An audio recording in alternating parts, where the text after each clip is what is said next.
Hello guys, this is your friend and we are back with a new fanfic. And if you enjoy this fanfic, then please press the like button and subscribe to my channel for more fanfic like this. And now let's start the fanfic.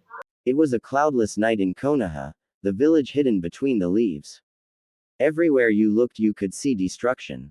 A few hours ago, the village was attacked by a monstrous entity called a Biju.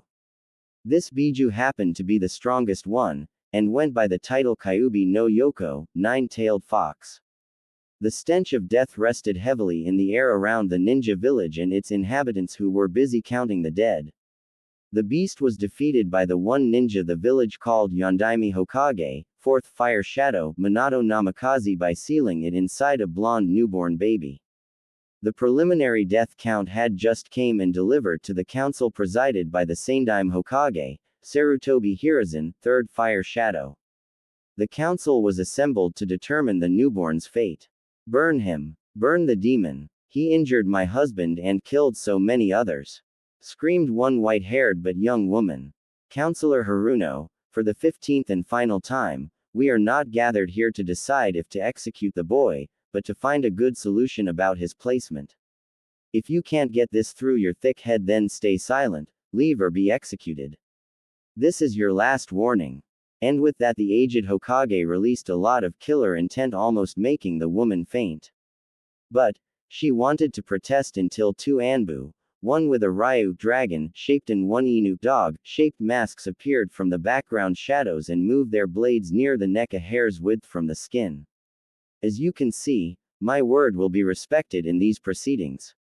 Besides, I can give you 3 good reasons to ignore your requests.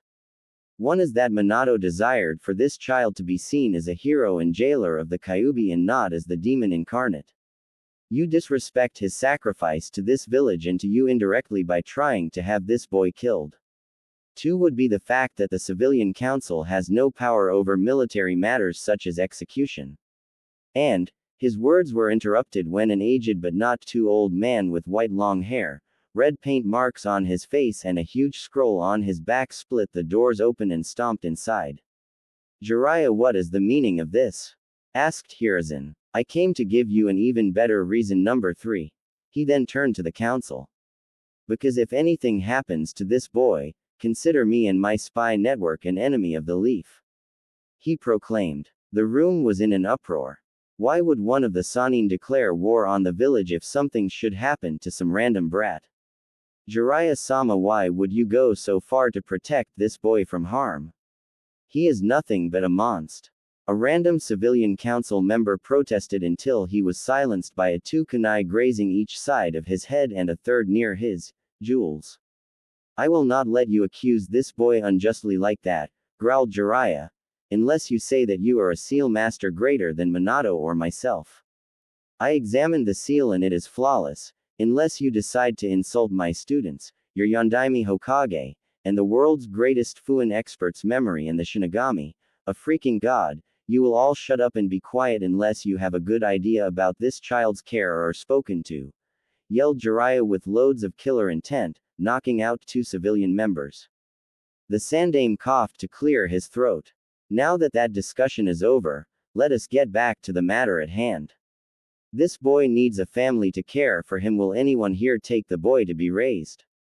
Everybody turned their stare from the aged Hokage, until one old man who looked more like a mummy than human with his bandages covering part of his face, one eye and having one other arm wrapped around his waist in bandages, raised his hand. No, Danzo, I will not let you have the hero of our village to turn him into a mindless killer. He is destined for greatness and will not become a pawn in your schemes. Sandaime stared at the old war hawk when this one lowered his hand and clicked his tongue. He then looked at the other members of the Konoha Council and was utterly disappointed. Is this the behavior befitting of the villagers the fourth gave his life for? I am too old and must still look after this village, and my wife is dead, but my heart weeps that I could not take him in. Jiraiya must maintain his spy network as this village's one and only spy master. Now tell me, what is your excuse? The old fire shadow growled at the people in front of him. Hyuga Hiyashi was the first to answer. I understand Lord Hokage, as I too would love to take the boy that my closest friend Minato proclaimed a hero, but in my household he would be tortured by his peers and he himself would not understand why, not only because of the Biju but also because of our eyes. I honestly apologize to both you and Minato. The head Hyuga then sat down after bowing deeply. Understandable, as with all clans who poses Kekkei Genkei or secret jutsu, said Hiruzen turning towards the civilian part. Do I even need to ask? The counselors still looked away and were silent. Well, Sarutobi screamed. They all shook their heads. The Hokage let out a sigh. Then I have no choice. The boy shall be placed under the supervision of, Danzo was flashing his, I win. Grin when Hiruzen finished, the orphanage. The war hawk jumped on his feet to say, Hokage-sama, you can't be serious. He must be properly trained to control the beast within him. The boy shall be trained, Danzo. The mummy's eye widened, if he chooses to join the academy at the right age. I will not argue this further with you. Stand down or I will charge you with treason and insubordination. The old man was on a roll with Danzo, who sat down at the sound of that warning. I declare this meeting and its discussions, highest S-class secret. You will not be allowed to talk about it under penalty of death. Also, this category of secret is that no one will ever be allowed to speak about the contents of the boy's seal except myself and the boy himself. This meeting is adjourned, declared the Hokage. Inu. Yes, sir. The Ambu with a dog mask appeared in front of him. Take him to the orphanage and sign him under the name of Naruto Uzumaki. Hi. The Anbu took the boy and disappeared. Almost 4.5 years later, a small blonde child was running away from an angry mob, dashing under fences and jumping wherever he could. However, he was still a toddler running from a mob led by shinobi. The child had gotten away from the civilians, but one of the said shinobi, a chunin, shunshined in front of the boy kunai at the ready. The boy pleaded with his attacker to leave him alone. Please don't hurt me. I didn't do anything. Don't try to trick me, demon. You will pay for the lives you have taken. The man fired a kunai just when two swords slashed his neck and abdomen horizontally. But it was too late, as the kunai that the chunin fired sailed through the air and impaled itself into Naruto's chest, missing his heart by 1/1000 of an inch and causing heavy damage to his lungs and arteries. Shit! Exclaimed the dog-masked Anbu. Ryu, we got to take him to the hospital.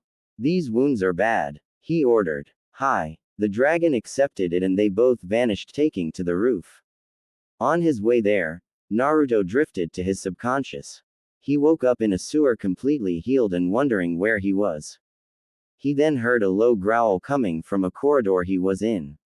Deciding to follow his instincts, he let himself find the voice by following the red and blue pipes that connected into what seemed like white boxes before splitting again into more red and blue pipes. He followed the biggest ones until he reached a massive chamber with golden iron bars that had a strange character written in their middle. Oh, how Naruto wished he could read. Come closer. The darkness behind the bars ordered the boy in a low and soft growling type of voice. He did so until he was a few feet from the bars. Then out of the darkness 2 red eyes appeared that looked like they will burn into your soul. Who are you? Asked Naruto as if he was mesmerized by the strong eyes. To you or me, those eyes would have spelled evil right away, but the boy was no stranger to hiding your feelings even at such a tender age. He saw something else in them, sadness and regret. All of a sudden a figure stepped out into the light that looked like a gigantic fox. Take a guess. It answered and flashed his tails in the air, 9 in number. The boy's eyes widened and he lost a shade of color in his face. Kyuubi no Yoko. That's right, Kit. The fox smirked. Where are we? And why are you here? The Yondaime Hokage killed you. The boy calmed down and asked. We are inside you, Kit, in a place called your mindscape. It is a place in your mind where we can meet and talk. As for your second question, think about it. I am an eternal Biju with more chakra than your village's citizens combined, shinobi included, even Hokage. How could one ninja kill me? The fox answered Naruto with boredom written on his face. Naruto was shocked by the truth of his situation. He didn't kill you. He put you inside me. The correct term is sealed, and yes, he sealed me inside you, well, half of me anyway. He took away my yin or spiritual chakra to keep my will from influencing you. The Kyuubi was a little angry at the Hokage's transgression but also carried respect into his eyes at the recollection of the memory. Not that it would do much good. I know how his people treat you, Kit. Release me and let's have our revenge. Snickered Kyuubi. No, I don't want revenge. I only wanted to know why they treat me with fear and hatred. I don't want to destroy the village. How could I be Hokage without Konoha? Smiled the blonde, but his expression changed immediately to an emotionless one. Why? Naruto asked, looking at the huge fox but not at his face. The beast raised an eyebrow. Why did you attack Konoha years ago? What did the village do to you? The boy completed his question, staring directly into his prisoner's sight. Well, I was bored and wanted to have some fun. The fox grinned at Naruto. There was a moment of silence from the kid as he stared at the shallow water at his feet with his bangs shadowing the top part of his face. Liar. Naruto whispered. What? The Biju asked. Naruto jerked his face up with pain in his sky blue eyes. I said you are a liar. Yelled the boy. Don't lie to me. I can see the regret in your eyes when you think about that day.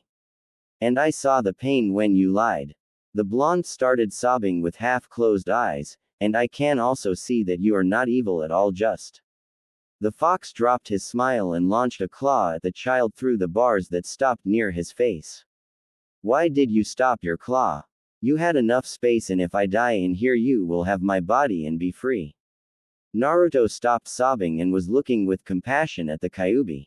This shocked the fox bad as he started stuttering. I don't see. You are not evil, you are just in pain. Why? The boy was concerned for his prisoner. Now the silence came from the fox. Why do you care, brat? Asked the fox, trying to hide his own insecurity.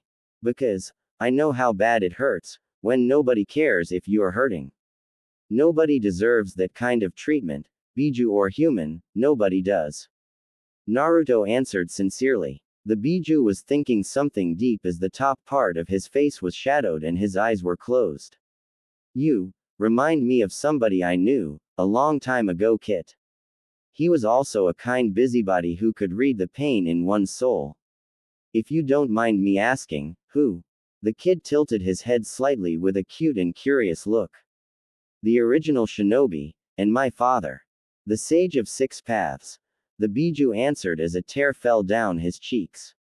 He was also a person who cared for the sufferings of others selflessly. He created jutsus to help the suffering and the weak, and as a result of his battle with my mother, he created me and my 8 other brothers. Naruto listened to the fox in wonder.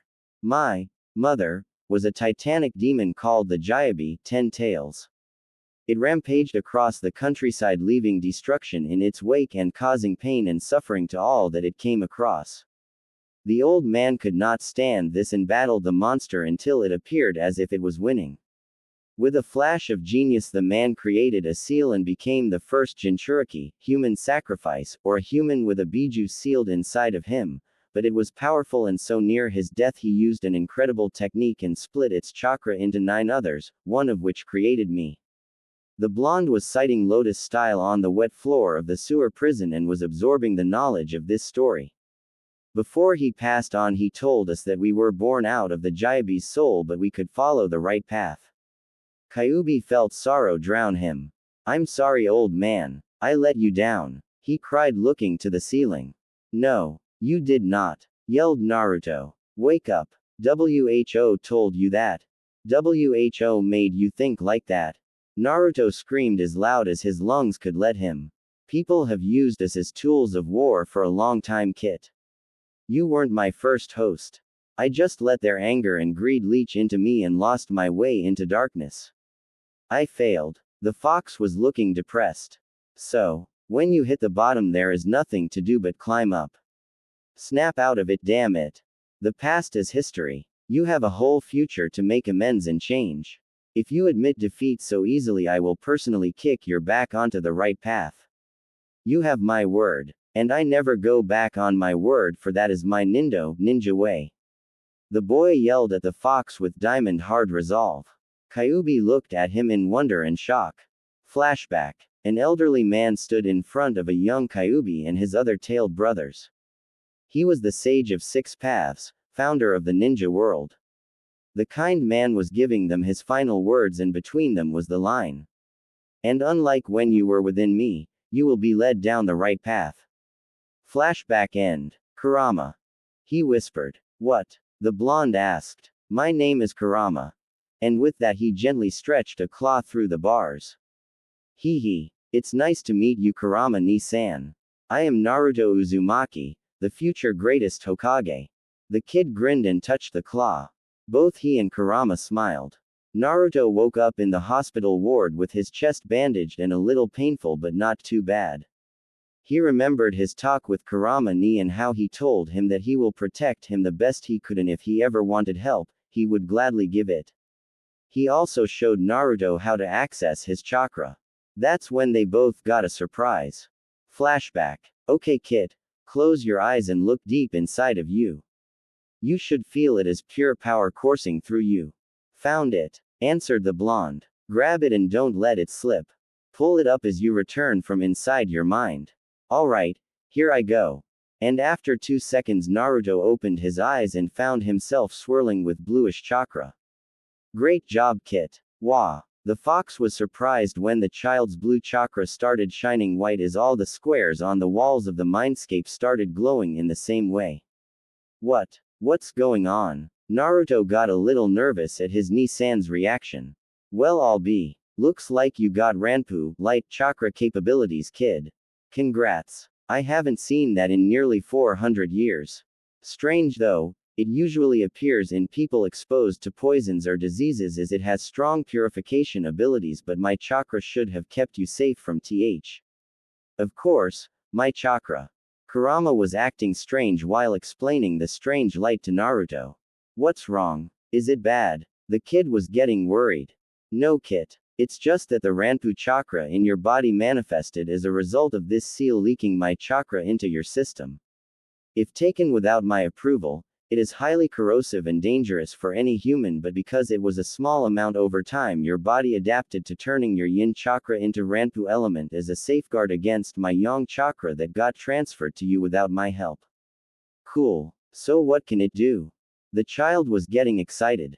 Like I said, it has powerful purification abilities in the form of energetic radiation. You can heal any disease and neutralize any poison in your own body as well as other people. Besides that, it gives you control of any form of light or radiation. Plus it can energize your whole body or specific body parts to work better. I think I even remember a few jutsu using light element, and you don't have to do training to use them since your body can produce it naturally instead of you willing your chakra to change into it like normal elemental jutsu. Try directing some chakra to your eyes and after that send some to your brain. Kurama explained. Naruto struggled with it at first but then got the part with the eyes. When he opened them he was shocked as he could see his ni-san's chakra pathways as clear as day, and also his outline seemed filled with spots in covering the whole spectrum from red to blue. He could see all details in a way that would make a Hyuga green with envy, as well as a whole lot of things and energies that he didn't see or notice before. That, Naruto, is called the Shinsugen no Jutsu, Eyes of Truth technique. It lets you see in the dark, see chakra and chakra pathways. Also thermal vision, and judging by your expression, that is what you are seeing now in me. You see hotter spots from orange, red or white for the hottest, and blue, violet or black for colder. Also you can see X-rays and gamma rays, and that lets you see through walls. You can also see in a perfect sphere around yourself and amplify natural light to zoom to any distance proportional to your chakra quantity and control. It also makes you very resistant to genjutsu or any kind of illusions. It is believed that this was what caused the birth of the Byakugan, though nobody knows for sure. Naruto got that part down and got to sending Ranpu chakra to his brain. Everything slowed down, even him. This worried him a little and caused him to release the technique. I see that you tried the Sojin Seishin no Jutsu, mind purification technique. It accelerates your thoughts as well as clearing your mind of unnecessary thoughts. It gives you the same mental steadiness as a master monk's as well as a good amount of extra thinking time. Also, you see everything slowed down so you will have a detailed view of every action, giving you time to plan your next move or analyze a fast situation, or jutsu. Just like the previous jutsu, it's limited only by the quantity of Ranpu chakra you. The kid was excited that he could do something so awesome and was wondering if Kurama knew anything more. Unfortunately, the fox couldn't remember anything more except that he could purify another person by placing his hands directly on the skin of that person and pumping pure Ranpu chakra into that person. Flashback end. 2 months later, on the 10th of October was the festival celebrating the Yondaime Hokage's defeat of the Kyuubi, and coincidentally it was also Naruto's birthday. And what a birthday present he got. He was kicked out of the orphanage, the caretakers saying he was old enough to live on his own. And by live, she really meant and hoped die. For the next 4 months and 3 weeks he managed to survive, during which, when he fainted from hunger, he was found by Ayame and her father Tsuki and given his first ever bowl of ramen. Besides saving him from death, he fell in love with the stuff. They also notified the Hokage, who turned the caretakers at the orphanage into weekly practice dummies for Ibiki, also known as the sadist, head of the torture and interrogation division, and Anko, his second in command. Sarutobi also gave Naruto an apartment in the slums, as this was the only place that accepted him. Later that day he went to the woods to train his Shinsugen and Sojin Seishin. He was making good with this since Kurama stopped sending his will with the Biju chakra that leaks into the boy due to the seal. This cured his chakra of instabilities since the blue one stopped fighting the red one, giving him a boost in stamina as well. The blonde then noticed a small girl 150 feet away from him, using his Ranpu-empowered eyes, about to be attacked by a bear. He took off in her direction to help her, but when he got close enough to hear her, he saw a beautiful woman rushing to her side. She was dressed in a light sky blue kimono with white rose patterns on it. She had silky dark blue hair that reached to her waist, with 2 bangs on each side of her face. And what he noticed the most was the fact that she had the same milky white eyes that the little girl had. But her eyes had pupils compared to the girl, and some veins were bulging out around them. She ran towards the bear at high speed, and Naruto activated his 2 Ranpu jutsu on instinct and watched how she got into a stance with her feet spread apart, left in front of right. Her left arm was stretched a few inches above the left foot with the palm facing the sky. Her right arm followed the same line that her left created and was higher above her right leg since her torso was bent towards the front. The boy noticed that in each of her hands, the index and middle fingers were grouped together and were stretched more than the others. He also noticed how chakra formed a sort of sharp tip or needle on the tips of the said fingers. The woman then leapt at the bear, yelling, "Hake Rokujian Sho, 8 trigrams, 64 palms." Naruto's eyes widened as she saw her hitting the bear's tenketsu, chakra points. He knew about them because Kurama told him all about the chakra system during one of his visits to his mindscape. 2 points, she said, and struck 2 tenketsu. 4 points, and struck another 2. 8 points, another 4. 16 points, closing 8 more. 32 points, she hits 16 more. 64 points, she finishes with the 32 last hits. Naruto was mesmerized by the movements as they flowed with grace and power as well as speed and precision. If he didn't have his jutsus on, he would have seen only a blur, but with them active the action was engraved into his memory. The woman then relaxed and her eyes lost their pupils, deflating the blood vessels near them. She then turned to her daughter. Naruto saw this and took it as a sign to scram. A week later he found himself practicing in the same woods again. He didn't even notice it was late. In the village there was another festival to celebrate the signing of the peace agreement between Konoha and Kumogakure, village hidden in the clouds. There was a huge procession earlier as the head Kumo nin entered in front of the cloud delegates. For Naruto this meant more noise, More smells of cooked food late into the night and especially more drunkard Avengers against the demon. He was resting a little with his Shinsugen active when he noticed an unknown presence sneaking into the Hyuga compound. He hid inside some bushes. Moments later, that same shinobi came out with a bag that contained the girl he saw a week ago. Kidnap, he thought. He jumped out of the bushes, Shinsugen alit. Let her go, he commanded. The shinobi was a little surprised, but then he noticed that he sensed no other presence nearby. Get out of my way, brat. He returned. Naruto growled a little and then launched forward. I said let her go. The boy spoke, jumping to punch at the guy in the face. The man simply evaded and sent a strong kick to Naruto's abdomen that caused the boy to spit blood and fly 15 feet away. Kit, use my power. Kurama urged the boy. The blonde then felt a huge amount of power surge through him and his body flashed with a thin aura of orange light. He then kicked his feet and blasted at the kidnapper with incredible speed and hit a pressure point that paralyzed the man, making him fall limp on the ground. He then checked on the girl, and when he noticed she was unharmed, he let go of his Nissan's chakra. Naruto then coughed blood and lost consciousness, falling face first into the ground. Just then Hiyashi ran out the house and knelt near the two children, and two Anbu appeared near. Hiyashi-sama, are you alright? We felt an unknown chakra spike somewhere around here. The cat-shaped masked Anbu asked the Hyuga head with a woman's voice. The man answered back. I felt the same spike as well, but when I awoke I activated my Byakugan and saw this boy fighting this man. I rushed out to intercept them, but by the time I got here both had passed out, said Hiyashi, pointing at the two while making sure his daughter was alright. Isn't that Naruto? I know him because Hokage-sama has me guard him sometimes, the cat Anbu mentioned. The unknown is still alive. I don't know if that boy was lucky or aimed for it, but he hit a pressure point near the right shoulder and paralyzed him. He will come to in about 2 hours. And he reached for his mask. He pulled it off. It was the Kumo head nin. What was Naruto doing fighting him here? Cat asked. Wait, Neko, cat. I can smell knockout drugs, said the second Anbu who had a wolf mask. What? Cat was surprised. They then checked the pockets of the Kumo nin and found a small bottle filled with liquid as well as a handkerchief that gave off the smell. All three of them looked at the sleeping little girl and said in unison. Kidnapping. Then Cat said, what's wrong with the boy?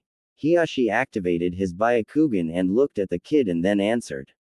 He appears to be exhausted, has some internal injuries to his right lung and a broken rib that are already healing.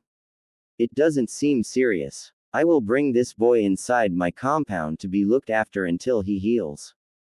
You should take that scum to the TNIHQ. He then went inside the house. Hi. They both answered in unison and picking up the unconscious shinobi and disappeared. The next day Naruto awoke inside an expensive futon in an unfamiliar house. He jumped out of bed and noticed a sharp pain in his side. He was also found out that he was dressed in an expensive-looking sleeping robe made of silk. Then the memory of last night's fight came to him and figured out that his pain was caused by a kind of injury. Don't worry, Kit. I will have you patched up by noon. The fox reassured him. Ni-san, do you happen to know what happened to me after? Sorry, Naruto, but when you black out it cuts my connection to the outside world as well. I see. Then there was a knock at the door. Naruto-sama, are you awake yet? A soft woman's voice asked behind the screen of the door. Yes. Could you please tell me where are we? We are in the Hyuga compound main branch house. If you can, will you get changed and follow me? Hiyashi-sama wants to see you for breakfast. Sure. The blonde looked around but couldn't find his clothes. Sorry, but could you please tell me where can I find my clothes? Your clothes have been sent to be washed. As soon as they dry they will be delivered to this room. Until then feel free to use the clothes on the table, she answered. Thank you. Naruto got dressed in the white silk kimono with a high-quality black sash that was on the table and walked out the door. He then saw the woman standing in a kneeling position, Caesar if I'm not mistaken. She was fair but not what you would call a stunning beauty, but she radiated a calming sensation. She had the same milky white byakugan as the rest of the Hyuga and was dressed in a simple yet expensive-looking kimono with a dark blue sash and had a long piece of white silk covering her forehead tied in a cute bow tie to the right of her head highlighting her dark blue hair. "Follow me please," she said after getting up. Would you mind me asking your name, miss?" Naruto said, a little shaky, still nervous for being in the compound. "Yukihime Hyuga, but you may call me Yuki." She smiled. "Nice to meet you, Yuki-san." He bowed his head slightly. She did the same. Moments later they arrived at a large door and Yuki said, "Hiyashi-sama, Naruto-sama has arrived. Send him in." Hiyashi answered. She opened the door and Naruto entered. The door closed behind him and the boy noticed that he was in a big dining room with Hiyashi in the center of what looked like a group of old Hyugas. Except that to the man's right stood the same woman that defeated the bear and to his left stood what looked like a clone of Hiyashi, only that he was wearing a Konoha nin's Hitai 8 headband. Naruto stood standing 2 steps away from the door. Kurama had taught him proper etiquette when dealing with nobles. One of the rules was to never do something if they don't invite you first. "Please, sit down and eat." The head Hyuga invited Naruto. "Thank you, sir." Naruto bowed and took a place at the table, but before he ate he had to ask something. I thank you once again for inviting me, Hiyashi-sama, but I must ask, why are you doing this for me?" He asked, hoping he wasn't rude. "Is it that odd for a father to offer a meal to his daughter's rescuer? You are only 5 years old and yet you have received internal injuries fighting for my girl's safety. I would like to thank you and offer you a room to stay here until you recover." Naruto blushed and looked in his lap until he hears a kind and loving voice. "And I would like to thank you as well. You risked your life for a complete stranger and that is a very commendable action," said the beautiful woman next to Hiyashi. "It was nothing. Forgive me, but who are you?" "Oh my, forgive me, I forgot to introduce myself. I am Hinata-chan's mother. My name is Hyuga." Just then she was interrupted by an old man at the end of the table. "Never. I will not allow that demon spawn to desecrate our clan's name even if I die fighting." And with that he charged at Naruto with his left hand forward and his right back. Naruto activated his Shinsugen, Sojin Seishin, and drew on the Biju's chakra, barely dodging that man's Juyuken strike. "Shit, he really is trying to kill me. There is only one thing I can do now and I do hope it works." The blonde jumped back and flew through an open door into the Hyuga's backyard. He then proceeded to stand still with his eyes closed. The old man came charging at him, ignoring Hiyashi's orders to stand down. He then fired a palm full of chakra at Naruto. Naruto spun on his heel and avoided that strike, surprising everyone present. He was 3 feet away from the old man when he opened his eyes and they were shining with an intense white glow. He then bent his torso towards the elder Hyuga and spread his legs, left forward with his arm above it, palm to the sky. The right side was a mirror image of his left, with the mirror being the boy's spine. The elder seemed to be frozen in place from the sight. A green yin-yang circle appeared with both of them in the middle of it, at the center of other concentric green circles. The blonde then said in a voice that lacked emotion, "You are within my reach. Hake Hyaku Nijuahachi Sho. 8 trigrams 128 palms." He then gathered Kurama's chakra to energize his body and blasted the senile old Hyuga's non-vital tenketsu. 2 strikes, 4 strikes, 8 strikes, 16 strikes, 32 strikes, 64 strikes. By now the old man was backed against a wooden training post that was being cracked by the intense chakra that went through the old man. 128 strikes. And with the last hit, the massive wooden post was destroyed and the elder sent flying to a wall, cracking it as he hit. He then fell limp and panting. After confirming his opponent's defeat, Naruto relaxed, allowing the Biju's chakra to recede. This made him wobble and pant as the strain of this energy on the boy's young body was a little too much for it to handle. Then he heard a thud. The blonde turned around and saw a lot of stupefied Hyuga besides Hiyashi and his clone, kneeling over his collapsed wife, both of them calling for a doctor. Naruto gathered what remained of his stamina and jumped to their side. What happened to her? The boy said as he dragged himself to Hiyashi's side. The man was holding his wife's head as she was unconscious, breathing hard and sweating like she had a bad nightmare. My wife has a sickness that causes her internal organs to poison her body, and it only gets worse whenever she is stressed or excited. The birth of our second daughter Hanabi made it worse to the point that she can die from just about anything that causes her surprise or upsets her. I try to protect her the best that I could, but this event might just be. The apparently emotionless man felt a tear dripping down tear as he closed his eyes and bit his lip. Naruto was torn up inside by this news. Even though he was defending himself, he was to blame for this as well.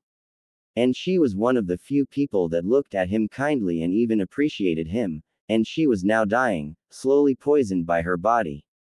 Wait, poison. That's it. The blonde remembered something. Kurama. He started mentally shouting. What is it, Kit? The fox responded. Please. Give me all the power you can. Answered the boy. What's wrong? Ask me later. Now please. Okay. Naruto felt power rising up from within him. He started glowing, being covered by an orange aura that looked a lot like flames. Think chakra cloak, but make it more transparent and less obvious, making some of the Hyugas present take a step back. In one swift motion he exposed the collapsed woman's abdomen and placed his right hand on it and his left on her forehead. Hiyashi almost backhanded him. How dare he disgrace his wife? Has this boy no shame? But the man then noticed the boy's hands glowing intensely white that made it difficult to look at them. The hands glowed even brighter and the light extended from his hands, slowly covering the woman's body. Hiyashi then noticed that the color in his wife's cheeks was returning and her breathing was returning to normal. She was calming down. Intrigued by this change, the man activated his Byakugan and watched as the white chakra flowed through his loved one's body, removing any harmful substance from her bloodstream, energizing her as it passed through her organs. When this was finished, the woman lay peacefully asleep and Naruto passed out from exhaustion. Ni-sama, honorable brother, what happened? Hiyashi's clone asked. Hazashi, this boy, that chakra, cleaned my wife's body and strengthened her. I don't know how, but he purified her blood and saved her life. He passed out from the strain. Take him inside to rest and have someone watch over him, ordered the head Hyuga as he picked up his sleeping wife bridal style and took her inside the house. Hi, Hazashi answered and moved to the boy, lifting him up in a similar manner. I don't know how you did it, kid, but you earned Hiyashi's gratitude twice now, he whispered to the blonde. The blonde responded, Yuki-san. The man realized what the boy was saying.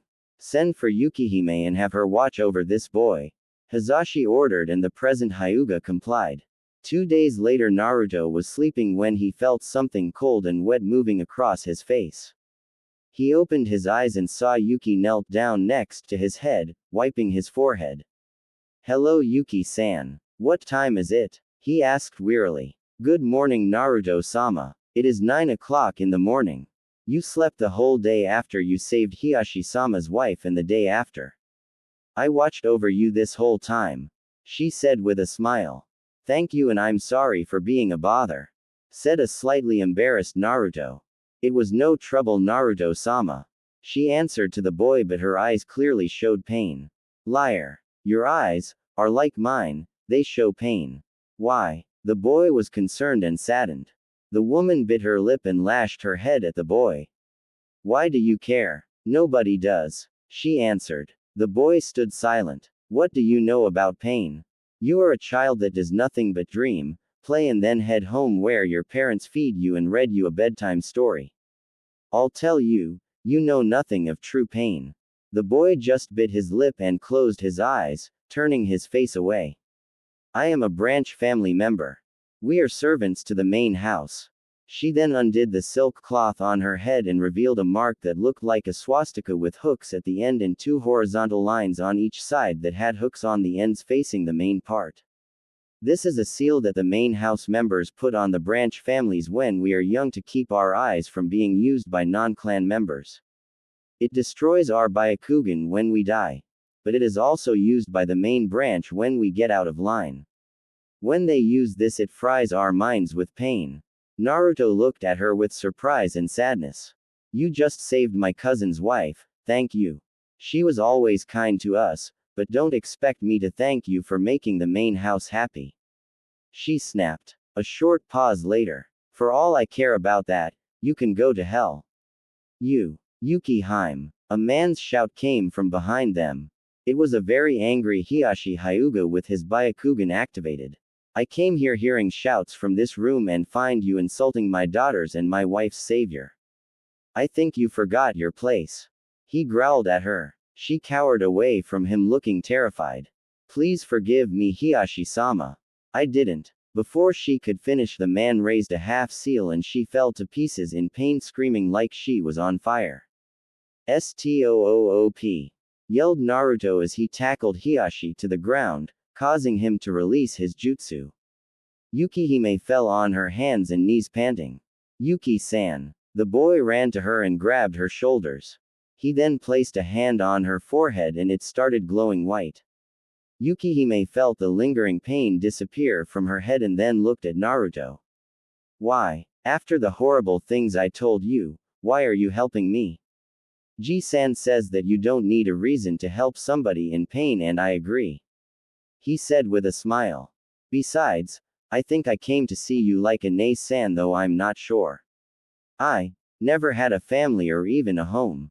I've lived on the streets for a while now, hiding from bad people who want to hurt me, until Ji-san got me a place to stay all to myself. Besides, I know what's like to carry a mark that you didn't deserve. Naruto said this with a smile and lifted his shirt, showing a lot of scars and the kyuubi seal. Yukihime gasped at the sight. Those scars showed a wide range of injuries, but a certain one caught her attention. It was pretty fresh and was the size of an adult's palm on the boy's right side. Naruto noticed this. That one I got about 3 weeks ago when, one night, a drunken shinobi hit me on the back of my head. When I woke up, I was tied to a post and had alcohol poured over me. The man was laughing hard and then snapped his fingers. Sparks came from them and lit the alcohol, and me with it. He passed out after one more swig of his booze. I was lucky that he didn't use wire, and so the ropes burned and I got away only with that injury. It was one of the worst times. I'm usually only looked at with eyes of hatred or ignored. When that's not enough, I get chased, starved, kicked, stabbed, or beaten half to death, worse on my birthday, but this guy got creative, he said, smiling. It was only a half-truth. What he didn't tell her was that he could have gotten worse if Kurama didn't surround him with a chakra cloak, but it was too slow and he still got burned. Yukihime was shocked. She had a look of dread on her face that was worse than the one when Hiashi came barging into the room. This child suffered so much and he still had the will to live. He was barely close to 5 years of age and he had endured more than most veteran shinobi. Hiashi was boiling mad. His best friend's legacy, his wife's savior and his daughter's rescuer had to suffer so much and he didn't know. Sarutobi is going to get an earful. Yuki then realized the truly horrible words she said to him and jumped, embracing him. I'm sorry, Naruto-sama. I said all those cruel things to you. I didn't know. I'm truly sorry. She cried. It's okay. You didn't know. Oh, and stop calling me Sama. It makes me feel weird. He smiled, rubbing her back. Okay, Naruto-kun. The boy then got up and walked towards Hiashi, who was now standing. The man looked furious. Naruto then stopped 3 feet away from the man and bowed deeply. Hiashi-sama, I am deeply sorry for my actions earlier. I accept any punishment for them in exchange for Yuki-san being forgiven, he said with full honesty. No, Naruto-kun. Stop. You don't have to do that for me. Hiashi then dropped down to the boy's height and hugged the boy. Of course. Don't worry about that. There will be no consequences. Just then the door opened and the man's wife entered and saw the scene. She was surprised but quickly smiled. Hiashi-san, Hokage-sama is here and wants to talk to you about that Kumo shinobi that tried to take Hinata. Hiashi's face took on a light frown. Thank you, dear. I will go talk to him. Besides, I have a few extra things to talk with him. Naruto-kun, would you like to take a bath in the meantime? Oh, I will take him. And Yukihime, would you like to join us? She smiled even more. My pleasure, answered Yuki. Naruto then said, I can do it myself, miss. Oh, that's right, I never got to introduce myself. My name is Hyuga Haruko and I cannot let a child bathe by himself. Our baths are pretty big and you could drown if you don't know where the deep parts are, she said to the boy in a kind matter-of-factly way. Pretty, whispered the blonde. Sorry, what? She asked. I said, that you have a pretty name. He blushed. Why, thank you, Naruto-kun, now let's go. She giggled. He nodded and followed both women to the bath. Hiyashi then went to see the Hokage. When he got there, his brother Hizashi was already engaged in short talk with the man. I apologize for keeping you waiting, Hokage-sama, said the Hyuga head. No problem, Hiyashi. I came here to tell you the situation with the Kumo nin Naruto Got, the aged Hokage answered. Ibiki said that he was a pretty hard nut to crack, but he eventually confessed to the kidnapping. He also said that the treaty was a cover-up to get a chance to take Hinata back to Kumo with him and have her breed a lot of Byakugan shinobi. Hearing this, Hiyashi shattered the glass of water in his hand, but his face remained emotionless. The Hokage continued, after we sent message to Kumo asking them what is the meaning of this, they responded accusing us of lying about the attempted kidnapping and also you of attacking and injuring their head nin. They first asked for your head, and at the sound of this Hizashi, who was sitting at their side, cringed and whispered, bastards. Both Hiyashi and the Hokage looked at him, but then the village leader continued, but backed down as soon as they received the filmed confession from their ninja as well as the news that it was not you, but a 5-year-old boy was the one that beat one of their best shinobi. I guess they were quite embarrassed. All men in the room smirked. Sarutobi then asked, speaking of which, where is Naruto and what is he doing? Making Hiyashi cringe and answer. Hokage-sama, you don't need to worry about the boy. He is here and is now taking a bath with my wife and his attendant. We are looking after him. The Hokage smiled, which is not what I can say about your part. The Sandaime dropped the smile. What do you mean, Hiyashi? The Fire Shadow asked. I mean, Hokage-sama, exactly what you heard. I just found out that he is tortured and that there are attempts at his life on a daily basis from the village. Weren't you supposed to watch over him, Hokage-sama? But I do, Hiyashi. Then tell me, Hokage-sama, why was the boy nearly burned alive 2 weeks ago? Hiruzen's face went white. What? The cage screamed. He told his attendant Yukihime that, 2 weeks ago, he was tied to a post by an inebriated shinobi, drenched in alcohol, and set on fire. The nin passed out from the booze and Naruto was left to burn. He was lucky that the ropes burned before he could die. And then I saw the unmistakable palm-sized burn scar on his body, next to others that showed cuts, burns, whippings, stabbings, brandings and many others. And these are the visible ones. If he didn't possess what he did, he would have died a long time ago. Now tell me, Hokage-sama, how could you let this happen? Hiyashi flared. Hizashi and Sarutobi felt like throwing up. How could that happen to a child? Hiyashi, I knew about the attempts and had Anbu guarding him 24/7, but I didn't know that things were this bad. I love the boy like my grandson. The senior shinobi said. I have no doubt that you care for the boy, Hokage-sama, but it appears that not all Anbu are loyal to you. The head Hyuga then let out a sigh. I have decided to take the boy in, to train and look after him. My wife also fully agreed with this. The Hokage was surprised. But Hiyashi, won't he be looked down upon here? Besides, how will you train him? He doesn't have the Byakugan. I don't think it will be a problem. The boy defeated a Hyuga counselor with a perfect Hake Hyaku Nijuahachi show, avoiding any vital points. Sarutobi nearly passed out. What? How? I don't know. But I can train him if he can see the Tenketsu. That is, if I have your approval, Hokage-sama. Hiruzen got into a thinking pose for a couple of seconds and answered, I need to speak to Naruto first. Just then the doors opened and Haruko entered. Oh my, I'm sorry for interrupting your conversation. I thought you would be finished by now, she said with a gentle voice. No problem, I was going to call for Naruto anyway. How was the bath? Hiyashi spoke. His wife giggled softly. He was very well behaved. I find it surprising considering that he is a boy. They usually run away from anything to do with baths. She looked at the men and they all blushed slightly in embarrassment. The only thing that disturbed me was when he asked if the water is hot all the time. The men raised an eyebrow.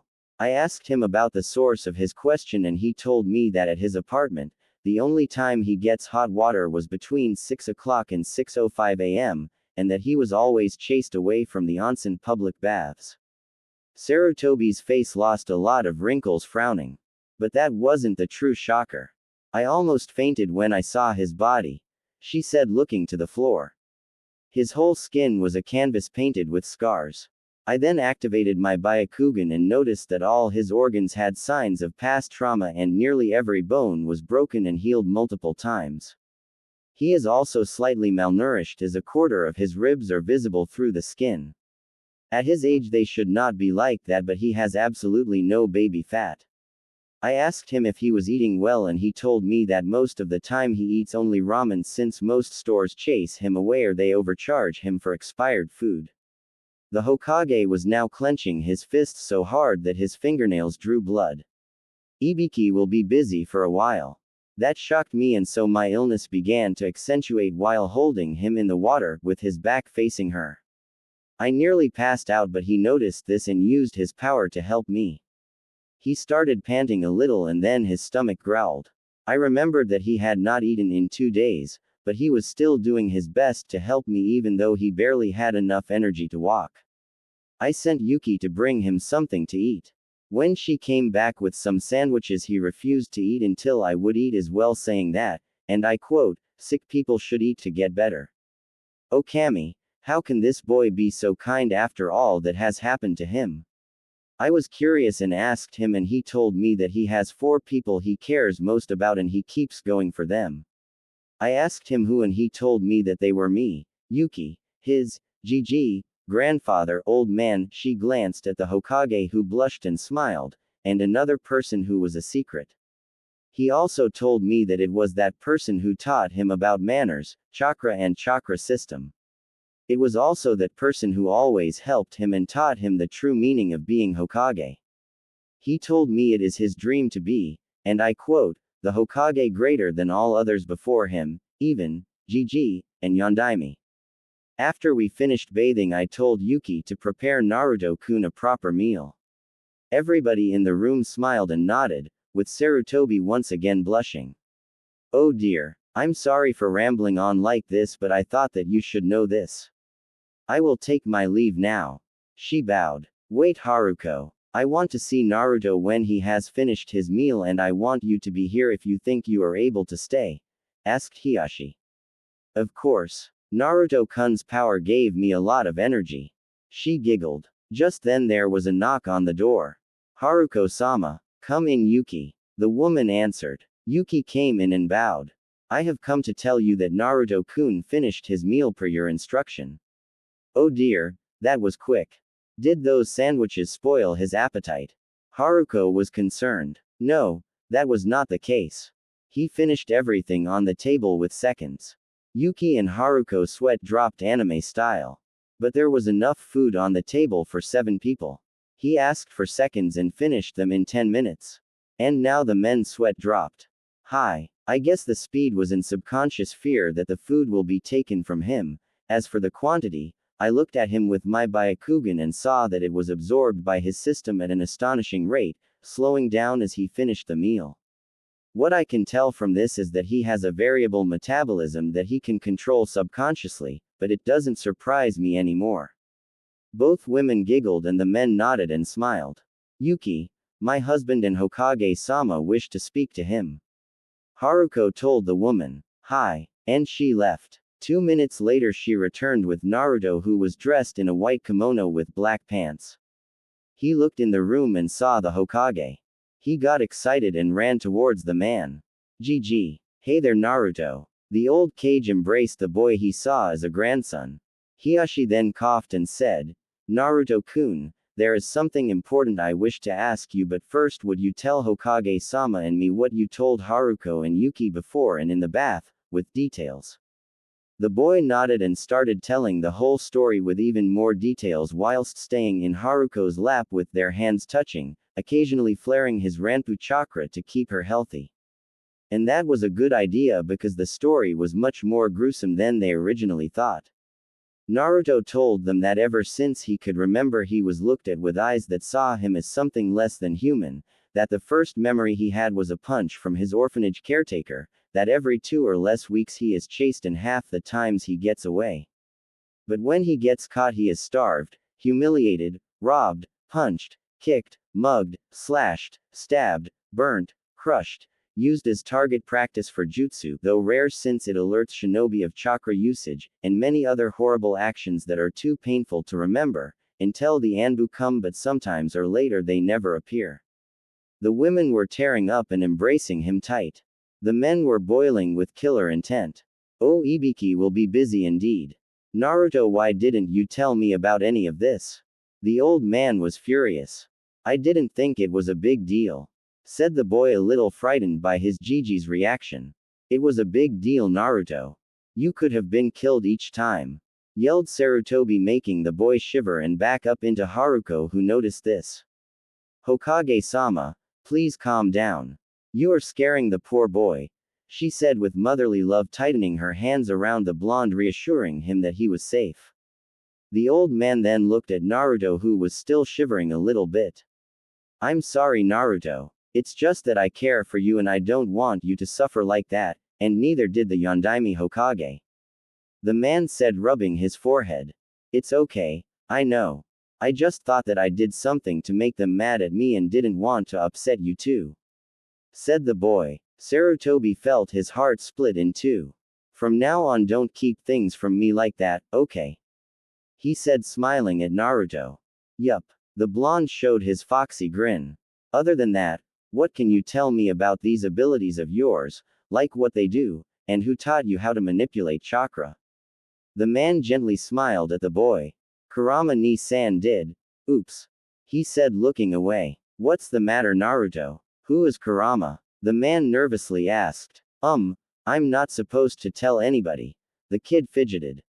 Why is that? Well, every time somebody mentions about it they get shushed immediately, saying something about a law.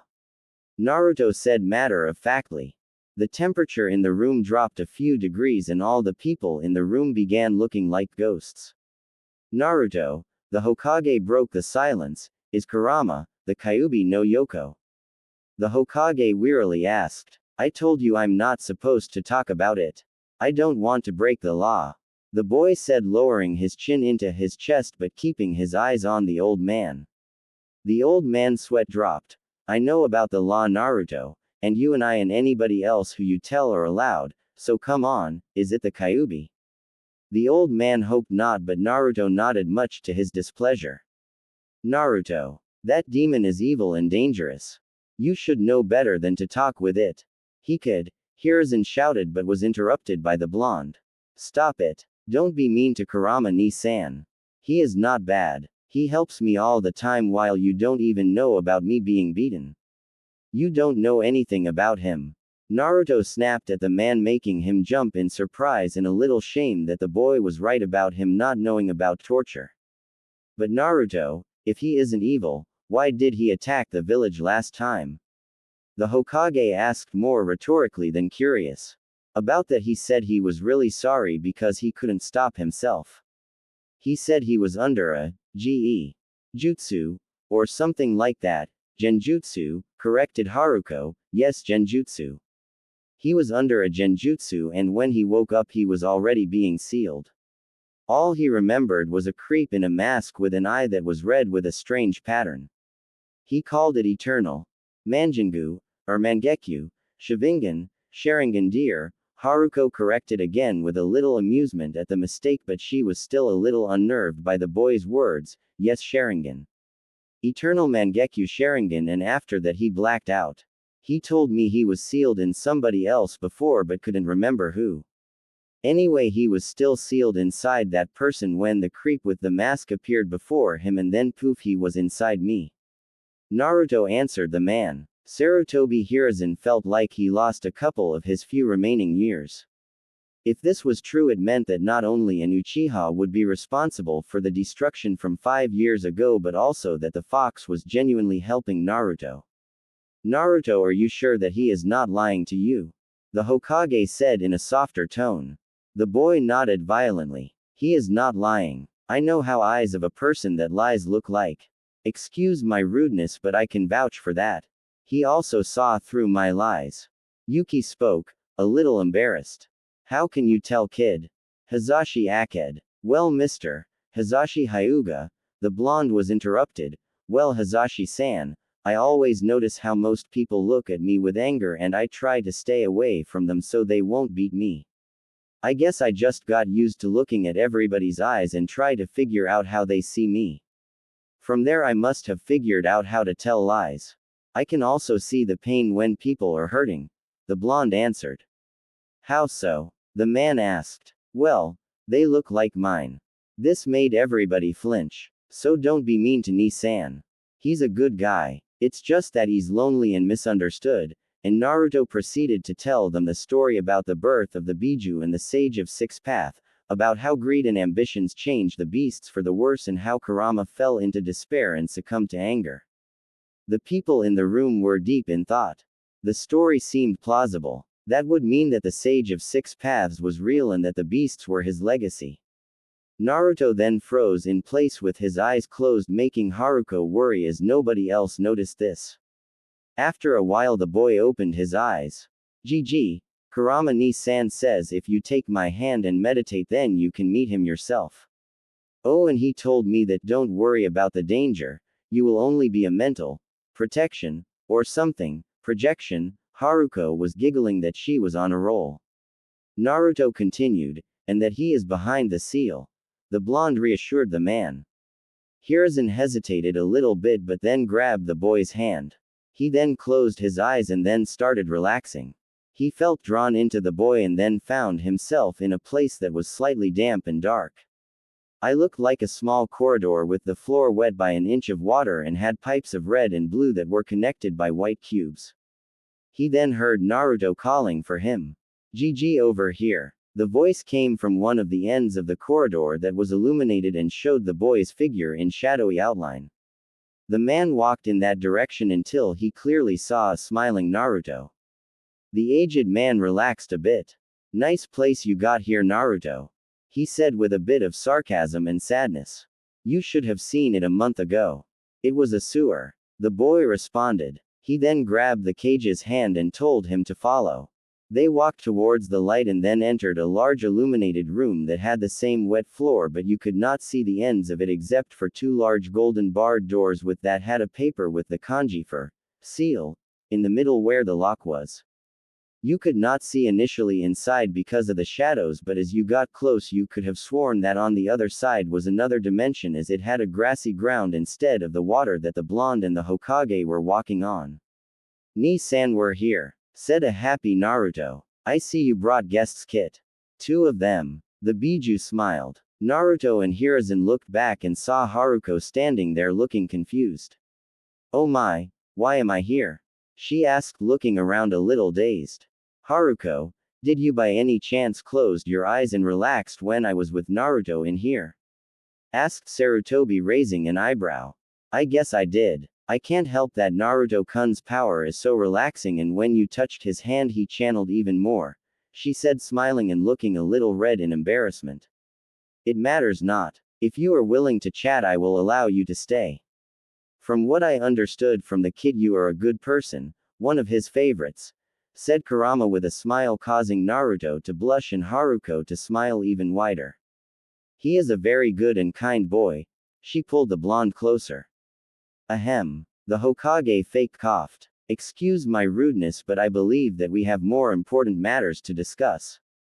Everybody else nodded. Now then, Kyuubi-san, I heard some very upsetting things from Naruto, but I wanted to confirm them for myself.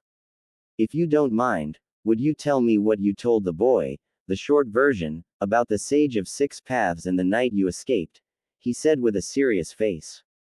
Kurama nodded and began to tell him everything he told Naruto about his birth, a little bit about him growing up but nothing important, and of course, about the event of Konoha's destruction on the day the boy was born, with a little bit more detail as follows. Naruto, do you know when a female host seal is the weakest? Asked the fox. The boy just shook his head from side to side. It is when she is pregnant, with its weakest being when she gives birth. He answered. What does pregnant mean? Asked the boy, earning a sweat drop from everybody else except Haruko. It means when a woman has a baby in her belly, answered the woman while smiling. Ah, I remember now, answers the boy, whispering the last sentence. Now don't you ask how babies are put there, said an embarrassed Hokage. Don't need. I already know. Not interested into that stuff, at least not yet from what I found out, the boy said with a straight face. Oh, and how did you find out? Asked Haruko in a gentle motherly tone but with a hint of extra curiosity. The same place I learned what pregnant means. Gigi should learn to hide his smut better. The blonde let out a sigh and earned the cage an ice-cold glare from Haruko. The old man gulped but was saved by the fox. As I was saying, my last host had just given birth and the seal was weak. I wanted to get out and run away. I had no intention of destroying anything. The Biju answered with sadness. But then that masked bastard projected himself inside my host, made me go mad and broke the seal. I don't remember anything from then on until I was inside Naruto. Now Kurama presented a little bit of rage. Hiruzen was scanning the fox's expression for lies but did not find any trace of it. He had experience with this as he had to be on his toes as Cage of Konoha. It was either the case that the fox was telling the truth or he was a master liar, but the man decided to go with the first, considering that Naruto also trusted him. So that's all you remember from the time you escaped Kushina-chan's seal, Kyuubi-san? The man asked wearily. Yes, and call me Kurama. If I ever find th, the fox responded but was cut short by the blonde. Ni-san's previous host was someone named Kushina? Asked a curious Naruto. Sarutobi and Kurama froze. The tongue slip put the old man into a difficult situation. I remember that girl, answered Haruko. She was such a hothead. I guess that's why she had red hair. She giggled. What do you mean, Haruko-san? The blonde asked. The woman continued. Well, she was tomboyish, had red hair and a really nasty temper. I remember that when she first transferred into our class she was first called Tomato, because her hair and because she was a little chubby and was laughed at. The other humans in the room looked a little gloomy. Naruto knew it was wrong to laugh at others and Sarutobi remembered her. But then it got worse until one day half of the class cornered and started making fun of her, and she beat the hell out of them, Haruko said with a smile, causing the rest to shiver, even Kurama. From then on she was called Akai Chichio no Habanero, red hot blooded chili pepper. I think that her name was Kushina Uzumaki. Yes, that was her. I remember now that all my Konoha hosts were Uzumaki. I remember she was expecting you, kid. He said, smiling. Down below things were looking bad for Sarutobi. Naruto I. Sarutobi was sweating like a waterfall. You knew, was all the boy could say. His face was covered by shadows except for his mouth. I'm sorry. I didn't think that. I did it to protect you. Hiruzen was looking for a good way to tell the boy. Why didn't you tell me? I did it to protect you, Naruto. Your mother had powerful enemies and you would be in danger. We couldn't let them know that she had a son. You would have been in danger. The Hokage was desperately trying to calm the boy. He watched as tears fell down the boy's cheeks. Kurama could feel his emotions but decided to stay silent. And the fact that I am the only Uzumaki in the village is very discreet. He said, making the cage grab his head as he realized the mistake. Who was my dad? Naruto asked in a muffled tone. I don't know. The man put on his best poker face as he answered. Who was my father? The boy asked louder but not screaming. Naruto, I really don't know. The village leader started sweating. Don't lie to me. Naruto looked up with teary eyes and blazing white pupils. Why are you lying? Why aren't you telling me? Do you know how many times I went to sleep while crying? How each night I think that my parents hated me. That they gave me to the Yondaime to seal the kyuubi in me and then left me to die. Do you know how bad it hurt to see every other kid has a parent, or even someone that cares for them when you are forced to dine in a dumpster? Do you? The boy broke. Hiruzen was close to breaking down. He couldn't believe what went on inside the boy. I asked you countless times about my parents, but you didn't know anything. I didn't know if they are dead or if they left me to die. Now tell me why do you still hide them from me? The old cage's knees gave way as the echoes of the boy's words hit him time and time again. He fell on his bottom, with him still looking at the boy who wasn't angry at all but was deeply sad. I tried to protect you, Naruto, from both the council and foreign affairs. Both your parent had powerful enemies that would have stopped at nothing to kill you if they found out that you were their son. Please, Naruto, understand that I did the best that I could to help you, vowed the man. I will ask you one more time. The blonde could crush rocks with that stare. Sarutobi closed his eyes and said, Minato Namikaze, the fourth Hokage. The boy's eyes went wide for a moment and shut closed after sobbing silently. I know that I caused you so much pain and I know that I failed you, forgive me. The Hokage bowed deeply. I forgave you a long time ago. I resolved that if you knew and didn't tell me you had a good reason not to. Answered Naruto, causing the cage to look back to him. But know this. You told me once that trust is gained hard and lost easily and that to gain trust you have to give even more back. The boy closed his eyes. You didn't trust me to know who my parents were. You didn't trust me to keep their identity secret. If you told me to keep this a secret, they could have roasted me slowly and I wouldn't have talked so as to not disappoint you. Screamed the boy, making the cage start crying. Today you have gained my forgiveness for this, but you also lost my trust, and it will take a lot to get it back, Hokage-sama. Said Naruto, turning his back to the old man while he was stretching his arm out as if he wanted to grab the boy. Those last words fell on the man's heart like a ton of bricks. He was no longer, no longer Naruto's grandfather. I understand, Naruto. I let you down and I deserve that, but please do not hate your parents. They loved you more than anything and they wanted to see you grow up, but they died, impaled by Kurama-san's claw. Kurama looked down and away. Naruto turned back with a smile. Hate them? Why would I want to hate them? Everybody else blinked twice in confusion, anime style. They died protecting me and the village and gave me a friend and brother. They were great people that I can look up to. Just wait, Hokage-sama. I will surpass you and Dad, and then I will come for your seat, I promise you that. He said, raising a fist in a kind of straight punch motion. Kurama mentally renewed his vow to protect and help Naruto. The cage said that he will be waiting, and Haruko gave him a motherly kiss on his cheek that made him blush. Also, Hokage-sama, I want my dad's jutsus. Naruto said in a serious way. Hiruzen got into a thinking pose. Now that is a problem. I can give you the scroll for the jutsu, but it might be stolen from you or fall into the wrong hands. I know you are strong, but you are not strong enough to protect it.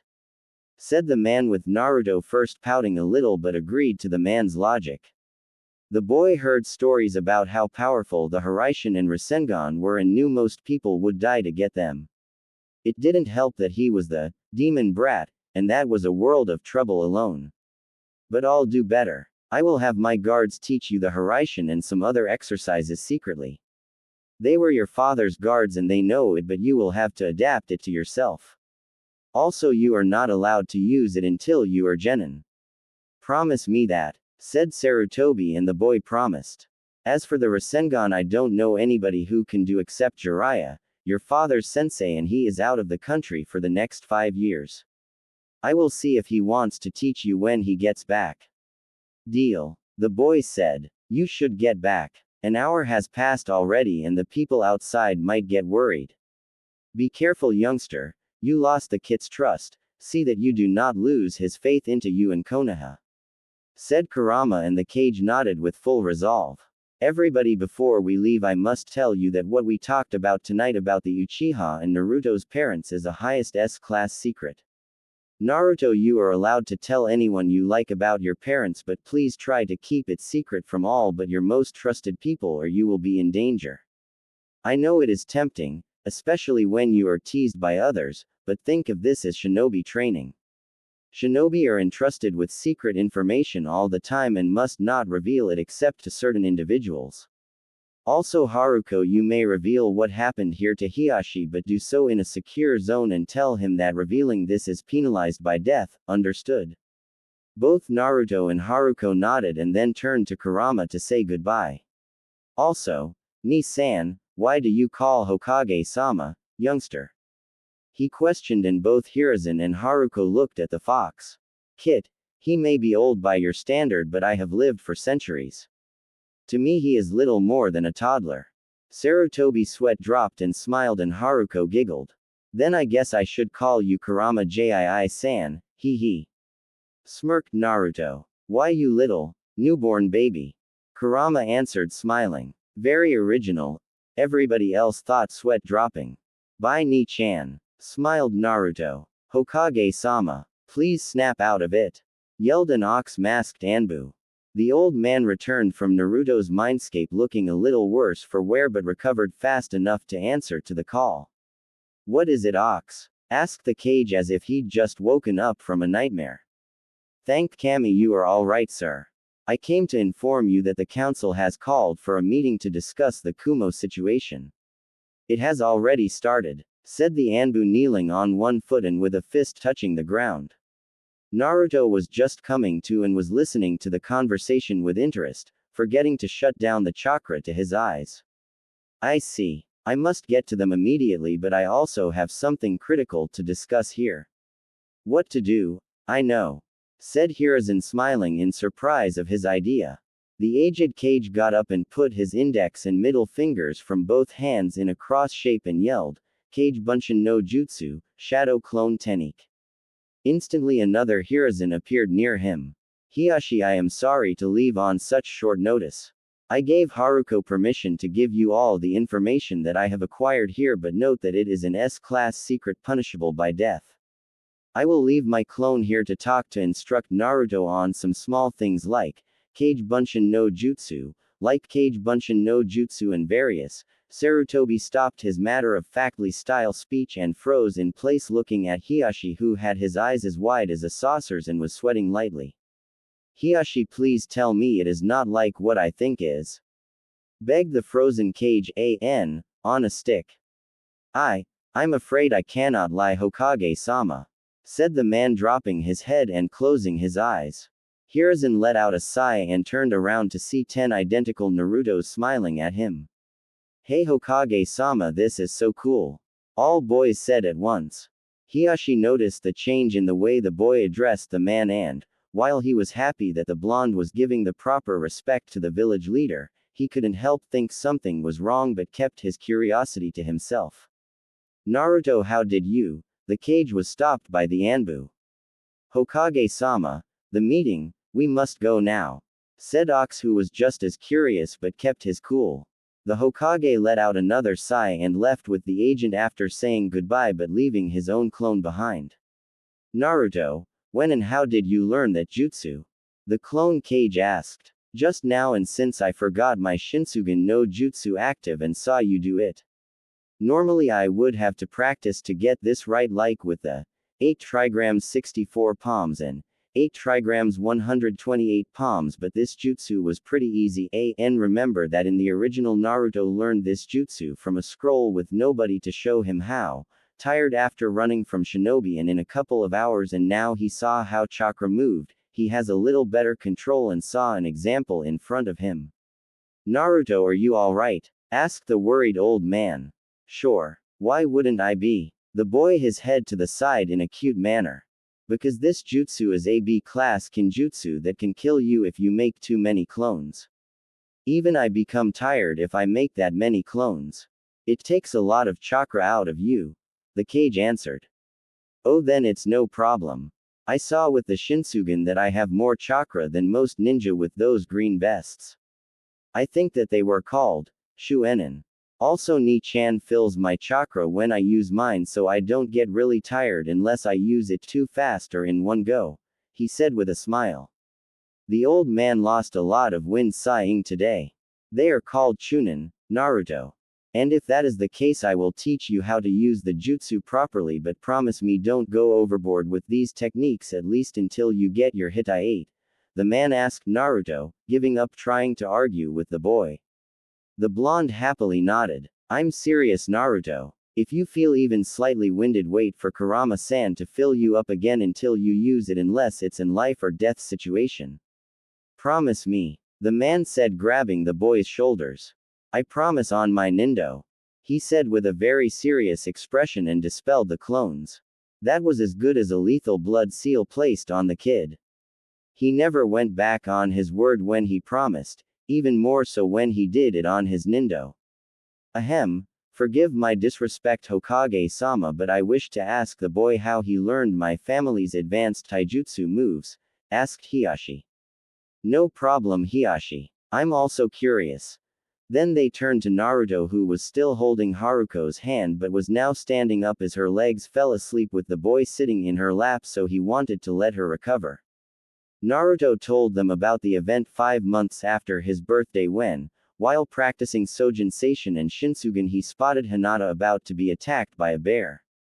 He was about to jump in to help her when he saw Haruko floor the beast with the 8 trigrams 64 palms. My jutsus were still on and I was able to see how she did it. It was like a beautiful and deadly dance. I tried to do it myself and got it down in 4 days. The boy flashed his foxy smile. After I got the basic movement I just upgraded and finished just as that bad man was taking the girl, he said with a cute expression between pout and anger. Hiruzen was wiping the floor with his jaw. Hiashi was about to slap himself to wake up. Did this child just learn one of their most advanced moves in 4 days without instruction or background and recreated its more powerful variation in 2 other days? How much talent did this child have? He was even more convinced now to take in the boy for more reasons. One being that he could be a great addition to the clan's friend list, and the other being that he didn't want the boy to teach more ruthless people the Jukin's fighting moves and weaknesses. Haruko, on the other hand, was blushing a little. After all, Naruto just complimented her movements that day and was also a little honored to have been the boy's first sensei, teacher, even if unofficially. She giggled. Oh my, Naruto-kun, I'm not that good. Yes you are. You moved like a flower in the wind. If I wasn't using Sojin Seishin I wouldn't have seen any movements. I was lucky, he chirped. Haruko blushed even further and hugged the boy. Well, remember that one, Naruto-kun.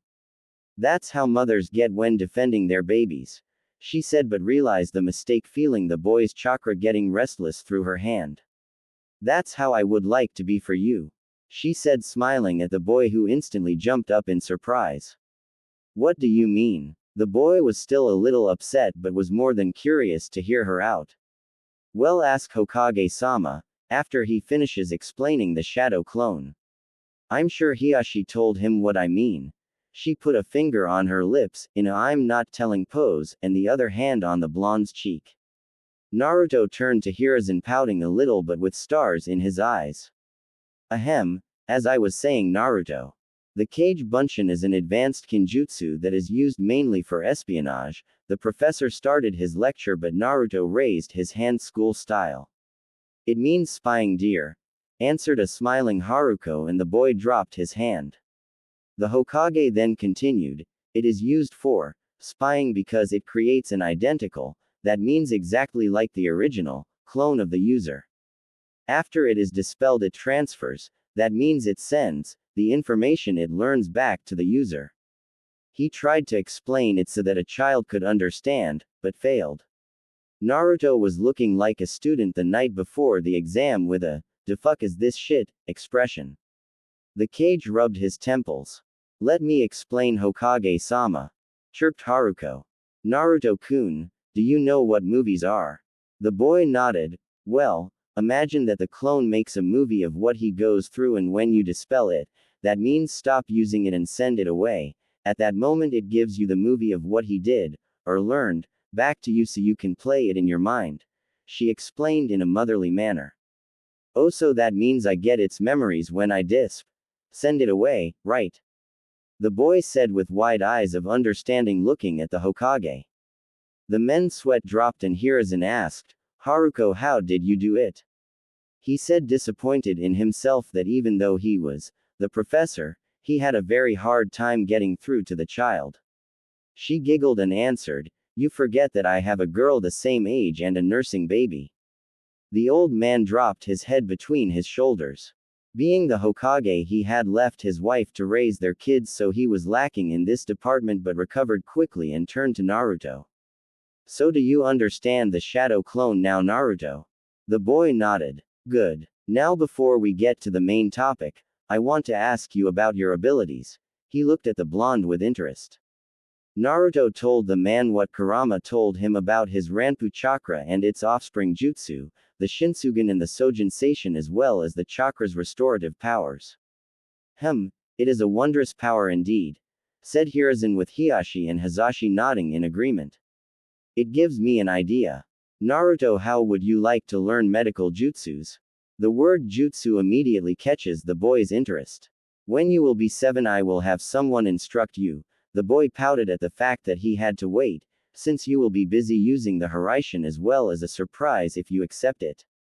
The boy tilted his head to the side and a question mark almost appeared on top of his head, causing Haruko and the Hokage to giggle.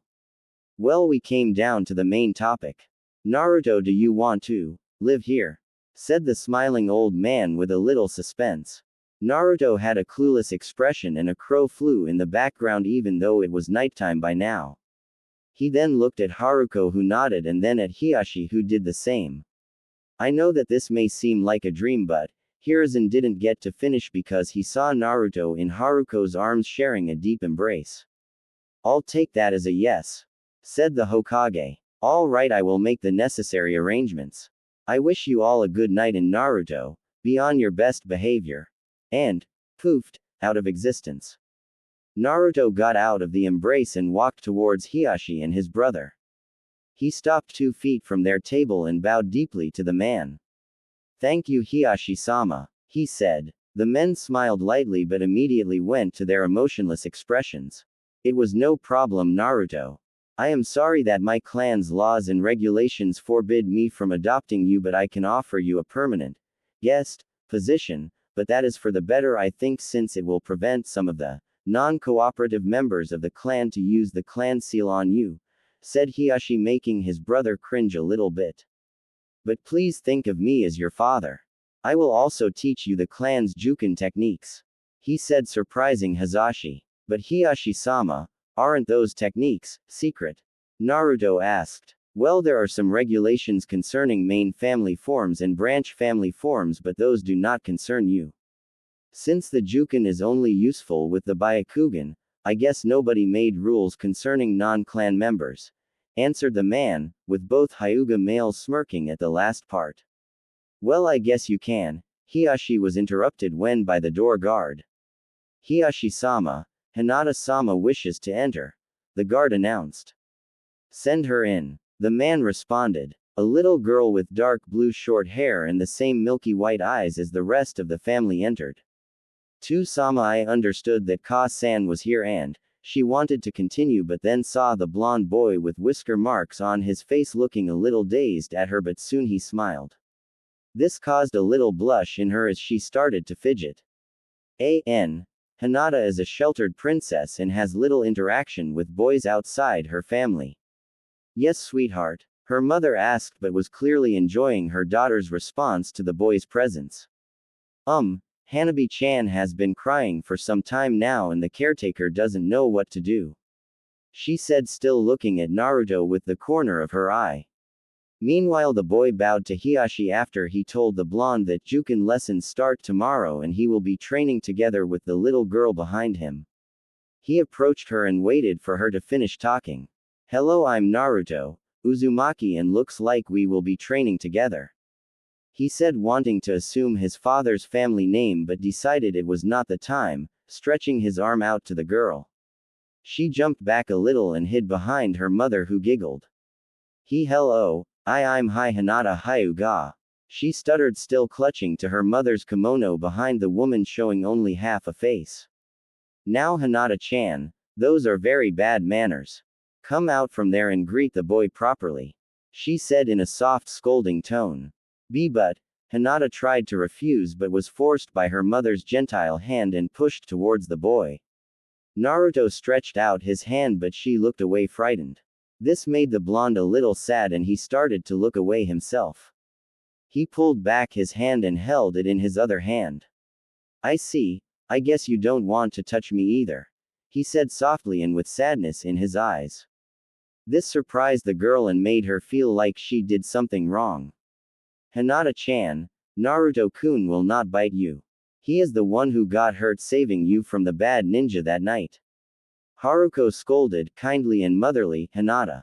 The little Hyuga's eyes went very big in surprise, but then she took on a sad face as she understood what she did. She then lifted her shaking arm to the boy and said, thank you. Naruto immediately flashed his foxy smile and gently reached out and grabbed the girl's hand. It was no problem. Hinata blushed like crazy until he let go. Haruko giggled and got up from her sitting position. Well, I better go check on Hanabi-chan. Naruto, do you want to meet Hinata-chan's baby sister? She said. The boy nodded and together with Hinata and her mother left the room after bowing to Hiashi and Hazashi, who nodded. Ni-sama, are you sure it's wise what you are doing? You will have trouble with the elder council. Hazashi asked his brother. Hazashi, I understand there will be difficult times ahead, but most of the council has seen what Naruto can do and I think that the explanation I gave Hokage-sama will suffice. If not, I will remind them who is head of this clan whether they like it or not. That boy is very special and I owe it to Minato to see to this boy's well-being, and I think that having him as a friend of the clan will prove fruitful in the long run. Also, I expect you to support him however you can, seeing that he saved your life as well. Hiashi smirked at his brother while Hazashi raised an eyebrow. The Hyuga head then handed him a report scroll that Hiruzen subtly gave him that read. Report number 2765, H87. Subject. Kumo relations. After we secured a confession from the head ninja from Kumogakure that was caught by Naruto Uzumaki trying to kidnap Hyuga Hinata, we, the Konohagakure Council, demanded explanations from Kumo's relations department. The results surprised us. They denied the attempt. More than that, they demanded retribution for breaking the head nin's diplomatic immunity rights. The details are as follows. They demanded Hyuga Hiashi be handed over dead or alive under threat of war. The situation was resolved when a videotape of the accused shinobi's confession, performed under no physical torture, was sent, detailing not only that he was ordered to enact the kidnapping but also how Naruto Uzumaki, a 5-year-old child, defeated him without taking his life. End of report. Signed Morino Ibiki, head of Anbu T&I Division. Hazashi read the letter with dread. If Naruto hadn't caught the Kumo nin, then Hiashi would have to surrender to the demands of the cloud. But why did his brother claim that he was the one in danger? This caused him to raise an eyebrow at his elder brother. Hiashi let out a sigh. Hazashi, you know that if the worst happened I would have surrendered to their demands, said the man with his branch member brother, opening his mouth to say something but was stopped. But the council would have done anything and everything to stop that from happening, and knowing they would have most certainly killed you and let you take my place, and, I know you are brave and foolish enough to accept that fate, he said, looking to Hazashi who was staring at the floor. Hiashi then smiled. Naruto-kun has done more than I could ever repay him. He has rescued my daughter from a fate worse than death, he gave my wife a chance at a normal life, and he saved my dear brother's life. I know that traditions forced us apart and I cannot see you on equal footing and you cannot as well, but I still care for our bond. And Naruto-kun ensured that we will still be able to keep that bond between us. If that boy wanted my life I would gladly give it for him, Hazashi wanted to protest but couldn't, seeing the bare truth in his brother's words, but all that boy wants is a family and to be Hokage. I believe that he can achieve it and I will help him do so, and if that means I have to fight the council for that, then, those old farts be damned, I will. He said, making his brother chuckle. Meanwhile, in another section of the compound, Haruko opened a slider door followed by the two 5-year-olds. Inside was a Hyuga branch member gently bouncing a little baby girl trying to get her to stop crying. Let me have her, Keiko. The Hyuga matron told the woman. I don't know what happened, Haruko-sama. 1 minute she was happily asleep and then she started crying. I tried feeding her, changing her diaper, rocking her, even singing to her, but nothing worked. Keiko tried to explain. It's alright, Keiko. Remember that sometimes babies cry for their parents. Haruko tried to calm the woman. She picked up Hanabi from Kiko's hands and starting, shushing her, bouncing her up and down and telling her that mommy is here. This caused the baby to open her eyes a little and look at her mother. That was all that Naruto needed to see something was wrong. Haruko-san, I think that she is in pain, he said, making the woman jolt in surprise and worry. I thought of something, he said, and approached the mother who was holding her breath. Since the room was heated, Hanabi was only dressed in her diaper. Naruto then charged Ranpu chakra in his index and middle fingers, making the tips glow a little. He then moved his fingers to her head and she kept crying. Continuing down her throat, he went for both arms and got to the chest area, and Hanabi still didn't stop. He then went below the belly button and that's when she quieted down but was still sobbing. When Naruto moved his fingers, she took a second but started crying again. He then placed his fingers back and she stopped crying again. That's when it hit him. Her belly is hurting, he said, grabbing Haruko's arms and flashed his chakra to keep her in working condition. Oh Kami! Exclaimed all females except Hanabi. Haruko quickly grabbed the baby's blanket and wrapped her in them while Keiko went to get some other things like her formula and stuff like that. They all dashed out the door and headed for Hiyashi's office. Once there, Haruko barged into the room, ignoring the guard at the door, as he wouldn't have acted anyway. Something is wrong with Hanabi, she shouted, but not a whole scream. Hiyashi was in his office with Hazashi finishing up the training program for Naruto and Hinata when his senses picked up on the fact that somebody was running towards his office. He and his brother braced themselves for anything since running in the compound was unusual at night. The doors slammed open with Haruko panting and holding Hanabi, saying something was wrong with her. The man jumped from his position at the table and dashed to his wife's side. What's wrong? Asked the worried father. I don't know, but Naruto discovered that she has stomach pains, she said, and that was all that Hiyashi needed to understand that the situation may be dire.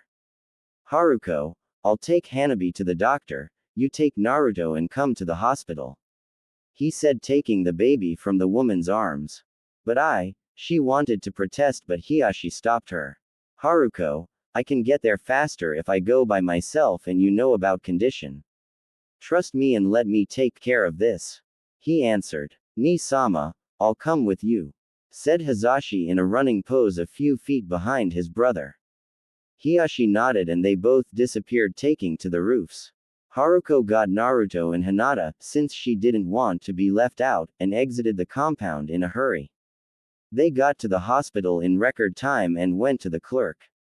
Naruto was still holding the woman's left hand, looking fine and flaring his chakra every 10 minutes or so, while Hinata was holding her mother's right hand and was panting heavily. Haruko wasn't looking all that fine herself since her illness meant a lack of exercise. The woman behind the desk looked like an angel in white until she saw the blonde and sneered at him. Haruko noticed this but left it for now. Hello, my husband Hiyashi Hyuga came earlier with my daughter Hanabi. Please tell me where to find them, she said in a panic. They are with Dr. Mamoru, room 325 to the left. They got here 10 minutes ago, she answered the woman, but then looked down to Naruto. But if you go to see them, please have that wait outside. She sneered again, pointing to the boy, making him look sad. A split second later, the clerk found herself pinned to the wall behind her desk with Haruko's right hand grabbing her hospital coat and her left palm stretched in a knife-like fashion to her throat. The Hyuga mother had her Byakugan active and was giving a menacing rage-filled glare to the hospital worker. Do not call him that ever again in my presence, or any other for that matter. She growled at the clerk but felt a calming wave as Naruto pumped a great deal of Ranpu chakra into her by grabbing her ankle. She then looked at the boy who shook his head from side to side and was trying to pull Haruko away from the woman. Haruko then calmed down, released her Byakugan and lowered her hand from the woman's throat but still kept the other on her clothes. You're lucky Naruto is kind enough to forgive you, because I wouldn't have. And for the record, if he hadn't stopped me, your job would have been the least of your concerns. Haruko growled once more and released the woman and, taking the two children's hands and going off to find room 325. They found it pretty quickly and entered it, finding Hiyashi standing on a chair holding his sleeping baby girl, and next to him was a doctor that looked pretty young and with brown hair that was fixed to the back of his head by a clamp and square glasses that sat on his nose. Picture Aizen from Bleach with the clamp. Hello. You must be Hanabi-chan's mother, Haruko-san. I am Dr. Mamoru. The doctor said while smiling. The woman nodded and bowed to the man and then asked, Sensei, doctor, teacher, how is Hanabi? Is she alright? Mamoru smiled even more. Yes, she is fine. She had a bowel obstruction in her small intestine that caused her pain. It wasn't serious yet, so we treated her with some light syrup medication that cleared her system. It is a common condition for kids this age, but I'm surprised you found out this so early on and didn't let it advance to a more complicated situation. Most parents can't tell the signs and bring their children in when the problems multiply, and if left untreated it can rupture the intestine and can lead to death. I guess having the Byakugan can help see things like this, he said, shaking his head and holding his hands in a I don't really know fashion. Haruko let out a long breath of relief. Actually, we don't use our Byakugan at home except during the day for training or for special circumstances, privacy issues. All the credit for the discovery goes to Naruto-kun here, she said, and leaving the boy a little confused. So Hanabi-chan is alright. He looked at the doctor. The sensei smiled and nodded while congratulating him for being a smart boy, making Naruto pump his fist and say, yada. Alright, but making sure not to scream seeing that Hanabi was asleep. He didn't know what a family felt like until now, but he did watch a lot of families with their kids in the park when he was homeless and knew that you should not yell near a sleeping baby. But then Hanabi sneakily opened one eye and smiled at her father, who noticed this. Naruto, the man called. The blonde came closer until he was less than a foot away. Hiyashi slowly handed the girl to him while saying, that's it, gently and with both arms. You're a natural boy, he said, looking at Naruto holding the baby. Hanabi then opened both milky white pupil-less eyes wide and then she squinted them. Then she closed them and started gurgling a baby's giggle, surprising the boy and making his face shine bright with kindness. Then both Hinata and Haruko came closer and they shared a good family moment. The next day Hiyashi called for a family council. Since they got home pretty late, he decided to let the children sleep in a little bit, so when he did so, calling for the council, it was already noon. The said council got assembled rather quickly, seeing that most of its members were retired elders that lived in the compound. Hiyashi-sama, why have you summoned us? One council member asked. I have called you to announce the fact that I am taking Naruto Uzumaki as my student along Hinata. I will also be allowing him to stay in a guest room of the main house with Yukihime as his attendant per her request. The news was like throwing a grenade in an oil tanker. It was all the council needed to start uproar. Hiyashi-sama, you can't be serious, yelled an older man. He cannot be allowed to stay here, barked another one. This is an outrage, Hiyashi-sama, shouted some of them in unison. They all had something to say and were voicing their reactions between themselves until they felt a monstrous killer intent directed at them from Hiyashi, who had his Byakugan activated. Are you finished? Said the Hyuga head, still keeping an emotionless face and tone. Aoi, you of all people, I was not expecting to oppose me so much. He looked at an elderly Hyuga. But Hiyashi-sama, that monster will ruin the clan's image. He expressed his opinion. Hiyashi now frowned and retorted, Aoi, do you know what the doctors told me 2 months ago about your daughter Haruko? This made the elder back up a little. They told me that she had at most 6 months to live. Hiyashi now closed his eyes, but his dujutsu remained active. Last night Hanabi had a problem, and so, my wife and I took her to the hospital. After Hanabi was given the all clear, we also went to check on Haruko's health. Do you know what happened? The doctors nearly fainted, claiming it was a miracle. Her body was slowly recovering, and they said that if this keeps up, she will be fully recovered in 2 years and have a normal, healthy body. And you know what? The doctors were right, it was a miracle. That miracle's name is Uzumaki Naruto. As you know, he has the ability to use 8 trigrams 128 palms, and that alone is a miracle, but this ability also has the power to cure your daughter, which it's slowly doing. Hiyashi turned to the council, leaving the old man to pick his jaw from the ground. Need I remind you that he saved Hazashi, my brother and leader of the branch family council, that he rescued Hinata, my daughter and your future leader, from a life as a breeding thing? Hiyashi now showed anger and disgust, saving our clan's honor and dujutsu at the same time. Need I remind you that? He shouted at the men who were left speechless and looking away. For all of this, he should be an honorary member of the clan, but he's not asking for that. He's not asking for anything. Our clan members are seen as heartless monsters to the villagers of Konoha, and looking at you right now makes me think that they were right. This made most of the councilors cringe. Are you willing to throw a child on the streets? To have him fend for himself? He asked. But Hiyashi-sama, what if the seal breaks and he merges with the you-know-what? One last worried man said. And you wish to hasten it?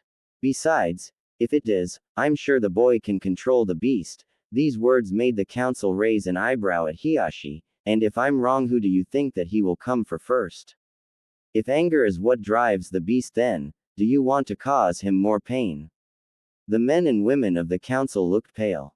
Most of them were already convinced of the boy's good intentions and worth before they even began talking about Kurama, but now they were petrified of the outcome of the worst situation.